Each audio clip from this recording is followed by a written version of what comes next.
जय हिंद दोस्तों, स्वागत है आप सभी का आज की एक नई वीडियो में। दोस्तों आज की इस वीडियो में हम क्लास 9th मैथ प्रश्नावली 1.2 के क्वेश्चन नंबर 1 और 2 दोनों को बहुत ही आसान तरीके से करने वाले हैं। ठीक है, तो चलिए बिना देरी के वीडियो की शुरुआत करते हैं। इससे पहले बता दें कि हमने प्रश्नावली 1.1 को ख़त्म कर दिया है। यदि अभी तक आप भाई नहीं पढ़े हैं तो आप उसको भी देख लीजिएगा। हमने चैनल पर प्लेलिस्ट बना दिया है पूरा क्लास 9th मैथ का, जिसमें हम सभी चैप्टर का चैप्टर वाइज वीडियो लगा दिए हैं। तो आप प्लेलिस्ट को देखिएगा, लाइन बाय लाइन सारे वीडियोज आप देखते चले जाइएगा। ठीक है, तो चलिए बिना देरी के वीडियो की शुरुआत करते हैं। और आज की इस वीडियो में हम पहले और दूसरे प्रश्न को बहुत ही अच्छे से ख़त्म करेंगे। तो यहाँ पर पहला प्रश्न है हमारे सामने कि नीचे दिए गए कथन सत्य हैं या फिर असत्य हैं, कारण के साथ अपने उत्तर दीजिए। ठीक है, यानी इन सेंटेंस को हमें पढ़ना है और ये सही हैं या फिर गलत हैं, हमें कारण सहित बताना है। ठीक है, तो पहला प्रश्न है हमारे सामने कि प्रत्येक अपरिमेय संख्या एक वास्तविक संख्या होती है।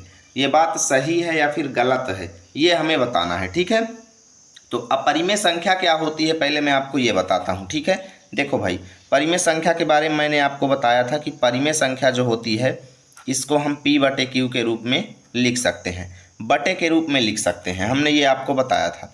लेकिन अपरिमेय संख्या जो होती है दोस्तों, उसको आप ऐसे समझ लीजिए कि एक ऐसी अपरिमेय संख्या उसको कहते हैं जिसको हम बटे के रूप में नहीं लिख सकते। बस आप इतना इसके बारे में याद कर लीजिए कि जिसको हम बटे के रूप में नहीं लिख सकते। जैसे मैंने बोल दिया कि 0.01 फिर 001 फिर 0001 फिर 00001। अब बोल दो इसको बटे के रूप में लिखो, ये ऐसे ही बढ़ता चला जा रहा है, ये कभी ख़त्म नहीं हो रहा है, ऐसे ही बढ़ता चला जा रहा है। अब बोल दो इसके बटे के रूप में लिखो तो आप नहीं लिख पाएंगे, इसको बटे के रूप में आप नहीं लिख पाएंगे। तो इसका मतलब यह एक अपरिमेय संख्या हो गई। ठीक है ना, तो यहाँ पर सवाल हमसे यही बोल रहा है कि प्रत्येक अपरिमेय संख्या एक वास्तविक संख्या होती है, ये बात सही है या फिर गलत है। तो यहाँ पर मैंने अपरिमेय संख्या के बारे में आपको बता दिया कि ऐसी संख्या जिसको हम बटे के रूप में व्यक्त नहीं कर सकते उसको बोलते हैं अपरिमेय संख्या। अब वास्तविक संख्या क्या है इसको बताते हैं। परिमेय संख्या के बारे में तो आप पिछले वीडियो में पढ़ चुके हैं। ठीक है, अब वास्तविक संख्या मैं आपको बताता हूँ। ठीक है, देखिए वास्तविक संख्या को हम बोलते हैं रियल नंबर्स, इंग्लिश में बोलते हैं। ठीक है, अब वास्तविक संख्या जो होती है दोस्तों, ध्यान से सुनिएगा, मैं बहुत काम की चीज़ आपको बता रहा हूँ। जो वास्तविक संख्या होती है दोस्तों, इसके अंदर हम दोनों को शामिल करते हैं, परिमेय संख्याओं को भी और अपरिमेय संख्याओं को भी। दोनों के मिश्रित रूप को ही दोस्तों हम लोग वास्तविक संख्याएं कहते हैं। ये बात आप समझ लीजिए कि ऐसी संख्याएं जो परिमेय भी हैं और अपरिमेय भी हैं, उन सब को मिला करके हम सम्मिलित रूप से क्या कहते हैं, वास्तविक संख्या कहते हैं। यानी आप ऐसे समझ लो कि वास्तविक संख्या नामक एक ऐसा डिब्बा है, यानी यह एक ऐसा डिब्बा है जिस डिब्बे के अंदर परिमेय संख्याएं भी आ सकती हैं और अपरिमेय संख्याएं भी आ सकती हैं, दोनों इसके अंदर आ सकते हैं। ठीक है, तो दोनों के मिश्रित रूप को हम लोग रियल नंबर्स यानी वास्तविक संख्याएं कहते हैं। जैसे कोई बोले 2/3 ये वास्तविक संख्या है तो हाँ है, -2/3 तो हाँ है, √3 तो हाँ है। ठीक है, ये भी वास्तविक संख्या है। √3/2 तो ये भी वास्तविक संख्या है। √5/2 ये भी वास्तविक संख्या है। यानी वास्तविक संख्या के अंदर हम परिमेय और अपरिमेय सबको सम्मिलित कर लेते हैं। तो पहला प्रश्न हमसे यही पूछ रहा है कि भाई प्रत्येक अपरिमेय संख्या एक वास्तविक संख्या होती है, तो हाँ होती है, हम जानते हैं। ठीक है, तो इसको लिख देंगे हाँ, प्रत्येक अपरिमेय संख्या एक वास्तविक संख्या होती है, क्योंकि वास्तविक संख्याओं के अंदर परिमेय एवं अपरिमेय दोनों प्रकार की संख्याओं को सम्मिलित किया जाता है। चलिए मैं इतना आपको लिख देता हूँ। तो देखिए दोस्तों, मैंने लिख दिया कि हाँ, प्रत्येक अपरिमेय संख्या एक वास्तविक संख्या होती है, क्योंकि परिमेय एवं अपरिमेय संख्याओं के मिश्रित रूप को ही हम लोग वास्तविक संख्या कहते हैं। बस इतना आपको आंसर में लिख देना है।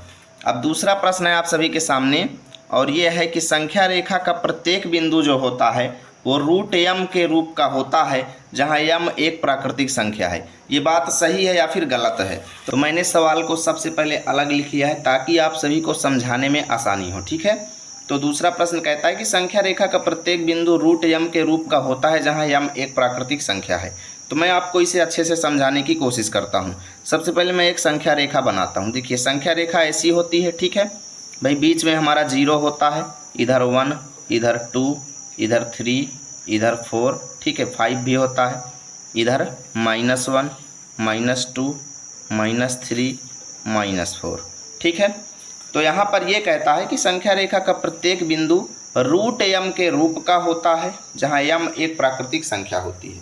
यानी कहने का मतलब कि इस संख्या रेखा में जितने भी बिंदु हैं, क्या वो किसी ऐसे संख्या के वर्गमूल हैं, रूट हैं? किसी ऐसी संख्या के रूट का मान है जो एक प्राकृतिक संख्या है। नहीं समझ में आया, ठीक है।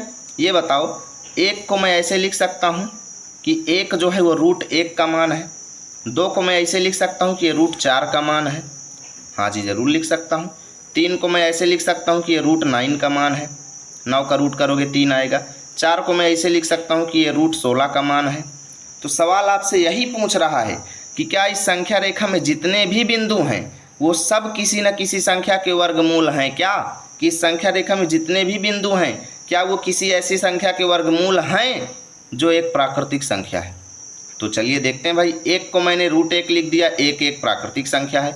2 को मैंने √4 लिख दिया, 4 एक प्राकृतिक संख्या है। 3 को मैंने √9 लिख दिया, 9 एक प्राकृतिक संख्या है। 4 को मैंने √16 लिख दिया, 16 एक प्राकृतिक संख्या है। ये तो भाई लगातार सब में फिट बैठता जा रहा है, ठीक है। तो सवाल क्या इसका उत्तर हाँ कर दें? तो नहीं भाई, नहीं। यहाँ पर ये बोल रहा है कि संख्या रेखा के प्रत्येक बिंदु यानी जितने भी इस संख्या में रेखा यानी संख्याएं स्थित हैं इस संख्या रेखा में, क्या उन सभी को हम किसी न किसी संख्या के रूट के रूप में लिख सकते हैं जहाँ पर यम जो होगा वो एक प्राकृतिक संख्या होगा। तो पॉजिटिव नंबर्स में तो ये सही आ रहा है, क्योंकि भाई जितने भी अक्षर हैं ये किसी न किसी संख्या के वर्गमूल जरूर होंगे। जैसे मैंने 6 को बोला तो ये 36 का वर्गमूल है और 36 एक प्राकृतिक संख्या है। मैंने 7 को बोला तो ये 49 का वर्गमूल है, जहाँ पे 49 एक प्राकृतिक संख्या है। यानी धनात्मक सभी संख्याओं में तो ये फिट बैठ रहा है। लेकिन जब मैंने ऋणात्मक की ओर देखा, क्या हम -1 को लिख सकते हैं किसी संख्या का वर्गमूल? तो बात आती है नहीं भैया, ये तो सही नहीं है, ये एक काल्पनिक संख्या हो गई, ठीक है। मैं बोला क्या -2 भी किसी संख्या का वर्गमूल है? क्या -2 भी किसी संख्या का वर्गमूल है? तो बात आती है नहीं, ठीक है। इसको आप -2 को ऐसे नहीं लिख सकते कि भाई ये -√4 का ये मान है, ऐसे नहीं होता, ठीक है। यानी माइनस वाली संख्याएं जो हैं वो किसी भी प्राकृतिक संख्या का वर्गमूल नहीं है। ये 100% रियल बात है। आप -4 किस संख्या का वर्गमूल है? किसी का नहीं है। आप ऐसे नहीं लिख सकते कि -4 जो है किस संख्या का वर्गमूल है, नहीं लिख सकते, ठीक है। ऐसे ही -3 भी किसी संख्या का वर्गमूल नहीं है, -2 भी किसी संख्या का वर्गमूल नहीं है। यानी माइनस वाली जो संख्याएं हैं वो किसी भी प्राकृतिक संख्या के वर्गमूल नहीं है, ये बात आप याद रखिएगा, ठीक है। तो यहाँ पर हम लिख देंगे इसका उत्तर होगा नहीं। नहीं क्यों बोलेंगे? क्योंकि ऋणात्मक संख्याएं किसी भी प्राकृतिक संख्या के वर्गमूल नहीं होती, ठीक है। देखिए ऐसा ही उत्तर आपको लिखना है कि नहीं, क्योंकि ऋणात्मक संख्याएं किसी भी प्राकृतिक संख्या का वर्गमूल नहीं हो सकती। और इस तरीके से ये आपका क्वेश्चन सॉल्व हो जाएगा। अब देखते हैं हम तीसरा प्रश्न।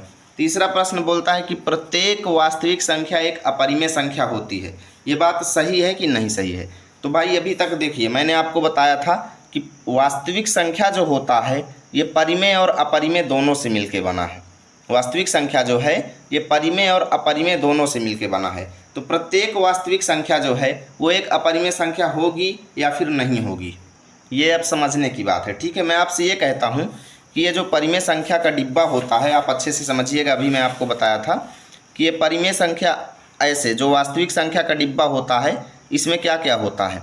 इसमें भाई देखो परिमेय संख्याएँ भी होती हैं और अपरिमेय संख्याएँ भी होती हैं, दोनों होती हैं, ठीक है।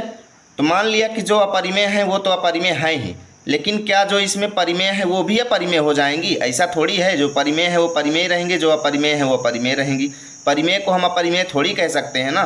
और सवाल हमसे यही बोल रहा है कि प्रत्येक वास्तविक संख्या एक अपरिमेय संख्या होती है। भाई देखो कुछ वास्तविक संख्याएं अपरिमेय हो सकती हैं, लेकिन सभी वास्तविक संख्याएं अपरिमेय हो जाए ये आवश्यक नहीं है भाई, क्योंकि वास्तविक संख्याओं के अंदर परिमेय संख्याएं भी हैं। परिमेय संख्या को हम अपरिमेय संख्या तो कह नहीं सकते भाई, सीधी सी बात है भाई। परिमेय संख्या को तो हम अपरिमेय कह नहीं देंगे, जो परिमेय है वो परिमेय रहेगा, जो अपरिमेय है वो अपरिमेय रहेगा, ठीक है। तो यहाँ पर लिख देंगे नहीं, क्योंकि वास्तविक संख्या के अंदर परिमेय संख्याएं भी आती हैं जो अपरिमेय नहीं हो सकती।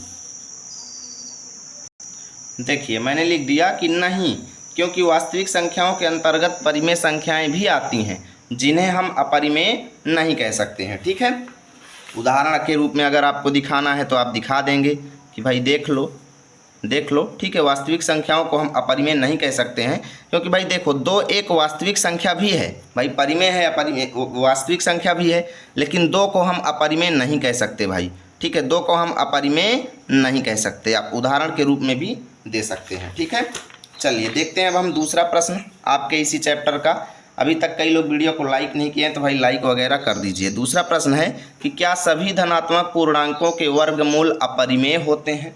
यदि नहीं तो एक ऐसी संख्या के वर्गमूल का उदाहरण दीजिए जो परिमेय संख्या है। कितना मस्त क्वेश्चन है भाई। देखो मैं आपको ये समझाता हूँ। ये आपसे ये पूछ रहा है कि जितने भी धनात्मक पूर्णांक हैं, पूर्णांक में बताया था दो टाइप के हैं, एक ऋण पूर्णांक एक धन पूर्णांक, बीच में शून्य होता है। तो धन पूर्णांक के अंदर +1 2 3 4 यानी अनलिमिटेड टाइम प्लस वाली सारी संख्याएं आती हैं। ठीक है, तो ये आपसे ये पूछ रहा है कि जितने भी धनात्मक पूर्णांक हैं क्या इनका जब हम वर्गमूल निकालेंगे तो हर बार हमको एक अपरिमेय संख्या ही मिलेगी? चलिए देखते हैं भाई।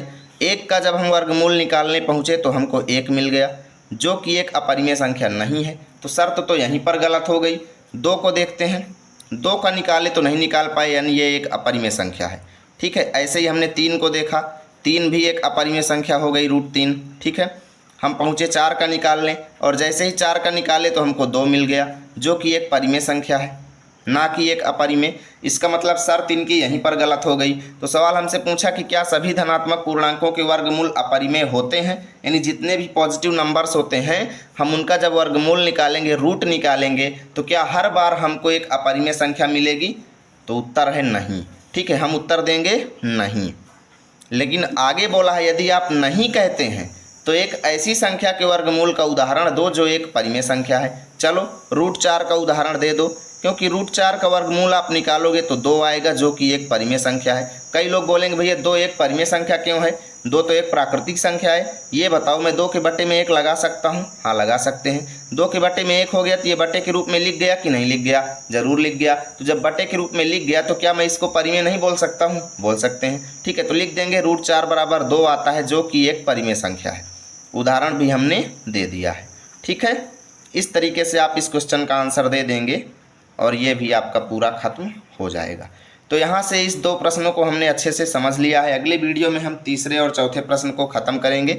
यदि अगला वीडियो देखना है तो इसी वीडियो के डिस्क्रिप्शन बॉक्स को चेक कर लीजिए, वहाँ पर मैंने लिंक दे रखा है, वहाँ से आप देख सकते हैं। मिलेंगे आप सभी के साथ अगली वीडियो में, तब तक के लिए जय हिंद जय भारत।